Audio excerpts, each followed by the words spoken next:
கிறிஸ்துவுக்குள் பிரியமான சகோதர சகோதரிகளே, உங்கள் அனைவரையும் இயேசு கிறிஸ்துவின் இனிதான நாமத்தினாலே வாழ்த்துகிறேன்.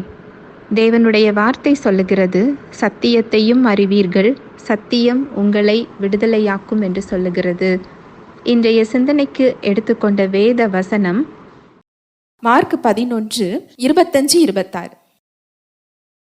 நீங்கள் நின்று ஜெபம் பண்ணும்போது ஒருவன் பேரில் உங்களுக்கு யாதொரு குறை உண்டாயிருக்குமானால் பரலோகத்தில் இருக்கிற உங்கள் பிதா உங்கள் தப்பிதங்களை உங்களுக்கு மன்னிக்கும்படி அந்த குறையை அவனுக்கு மன்னியுங்கள். நீங்கள் மன்னியாதிருப்பீர்கள் ஆனால் பரலோகத்தில் இருக்கிற உங்கள் பிதாவும் உங்கள் தப்பிதங்களை மன்னியாதிருப்பார் என்றார்.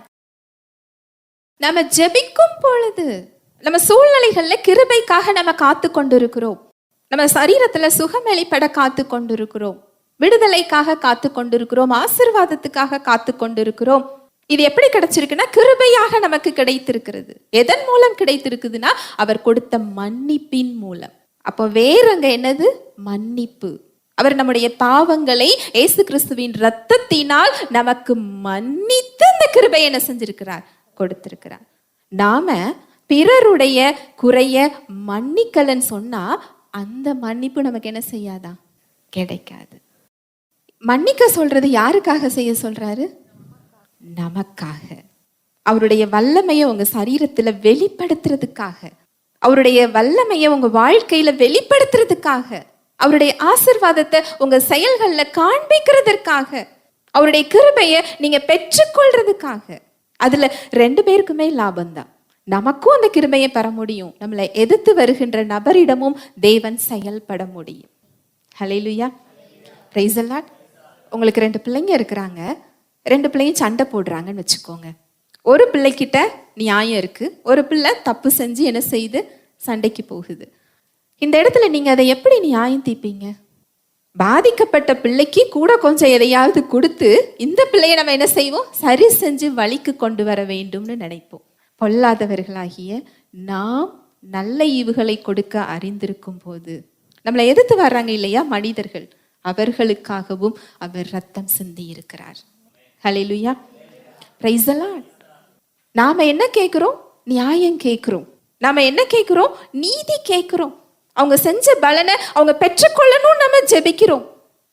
ஆனா அவர் என்ன சொல்றார் தெரியுமா? ஒரு ஊமை எனக்கு ஞாபகம் வருது.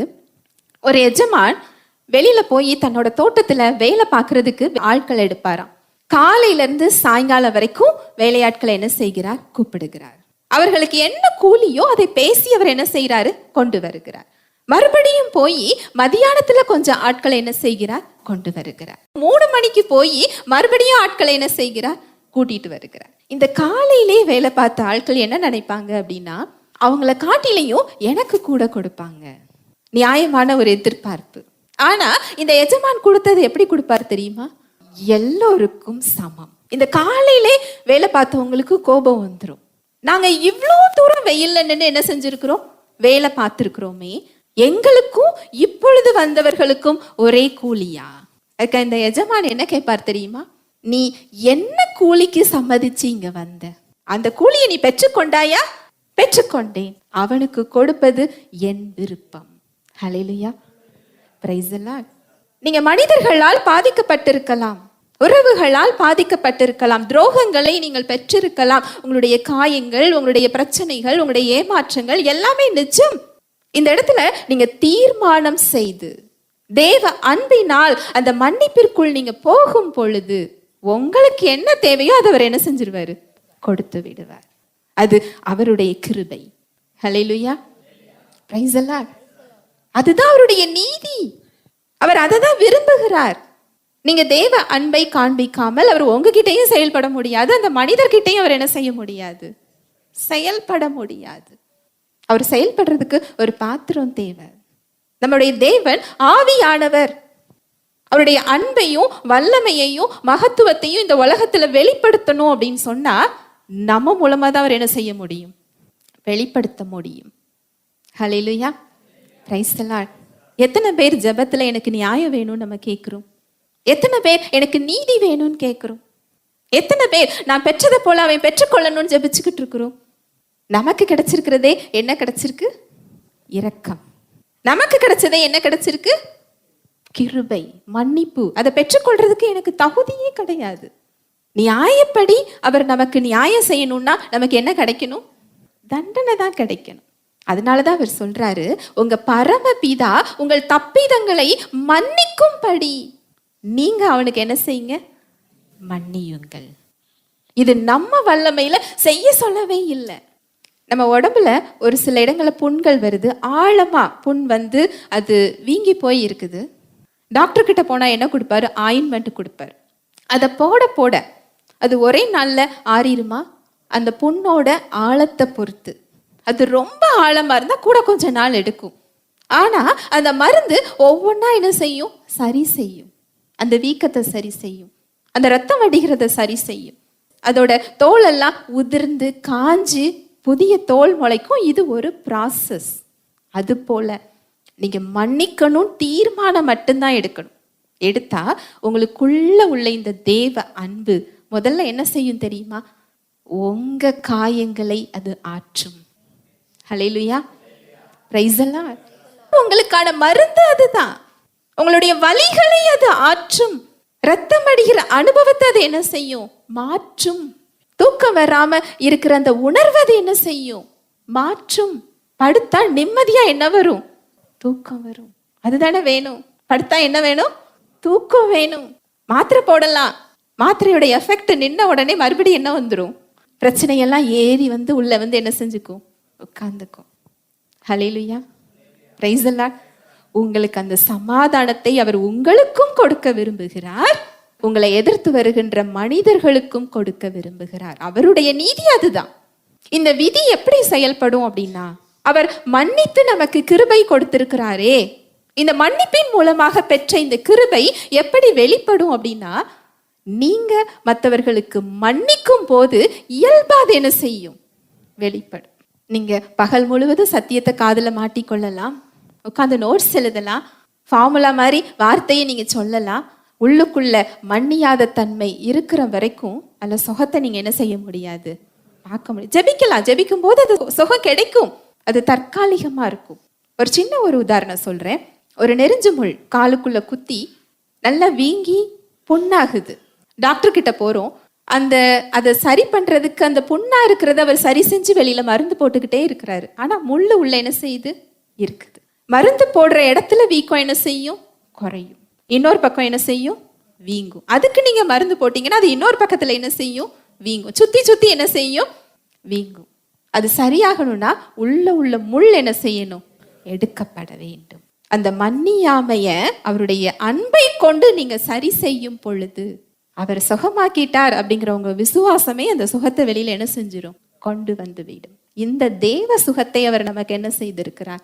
கொடுத்திருக்கார். தேவ சுகம் மட்டும் இல்ல, நீங்க செய்யற செயல்கள்ல ஆசீர்வாதம் உங்க வாழ்க்கையில அவர் வெளிப்படணும்னு நினைக்கிறாரு. ஒரு சகோதரி கேன்சர்னால அவங்க பாதிக்கப்பட்டிருந்தாங்க.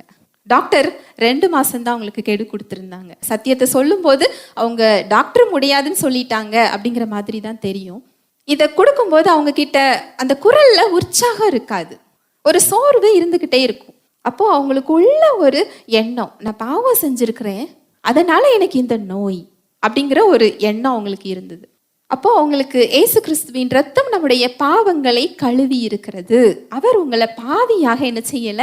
பார்க்கல, அவருடைய பிள்ளையாக பார்க்கிறார் அப்படிங்கிறத சொல்லி கொடுக்கும் போது அந்த உணர்வுல இருந்து என்ன செஞ்சாங்க? வெளியில வந்தாங்க. அந்த உணர்வுல இருந்து வெளியில வரும்போதே அவங்க உடம்பு என்ன செய்ய ஆரம்பிச்சுது?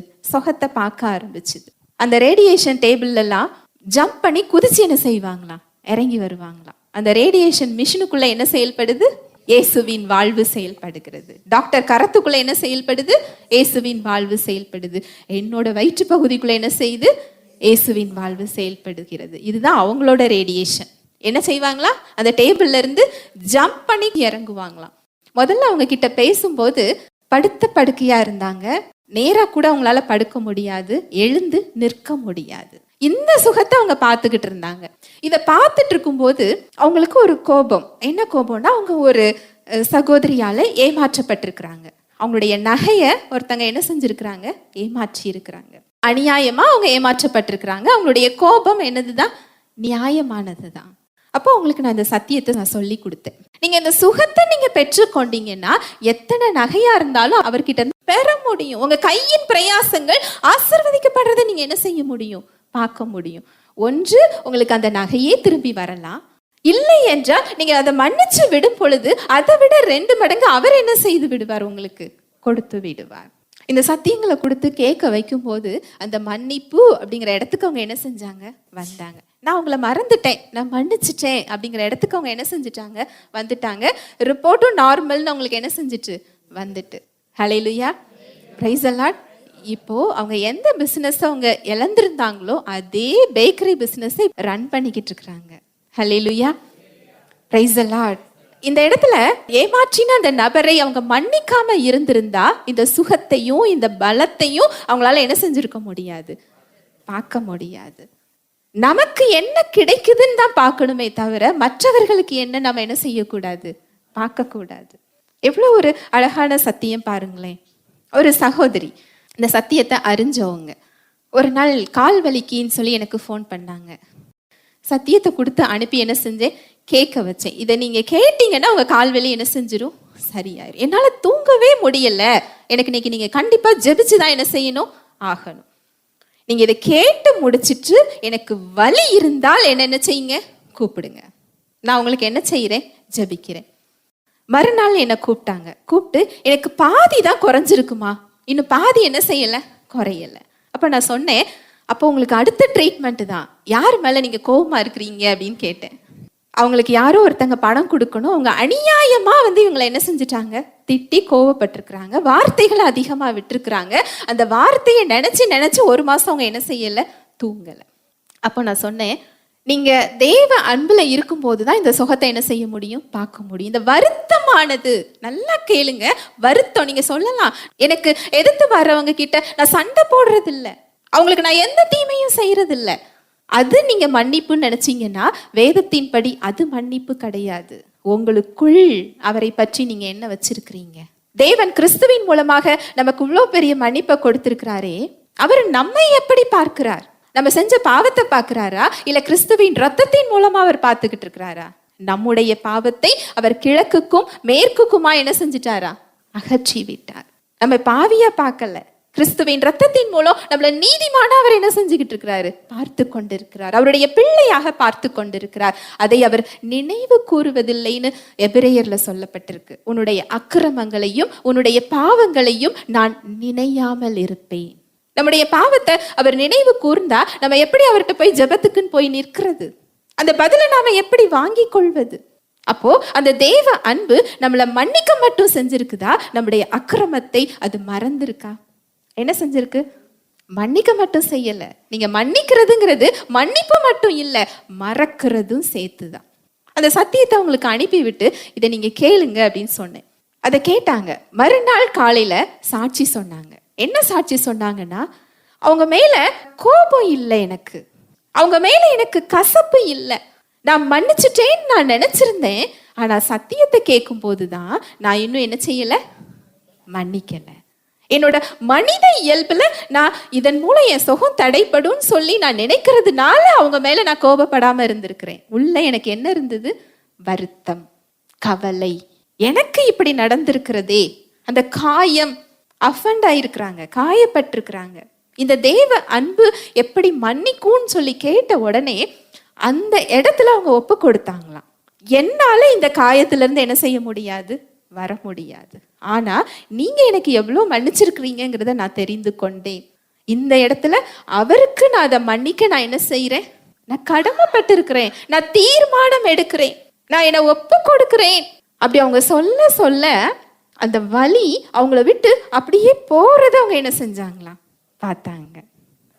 ஹல்லேலூயா, பிரைஸ் தி லார்ட். பரிசுத்த ஆவியானவர் தாமே இந்த வார்த்தைகளின் மூலமாக நம் அனைவரோடும் கூட இடைப்பட்டார் என்பதை விசுவாசிக்கிறேன். தேவனுடைய வார்த்தையின்படி செயல்படுவதற்கு இன்று நாம் தீர்மானம் எடுப்போம். தேவனுடைய கிருபையும் சமாதானமும் நம் அனைவரோடும் கூட இருப்பதாக. ஆமென்.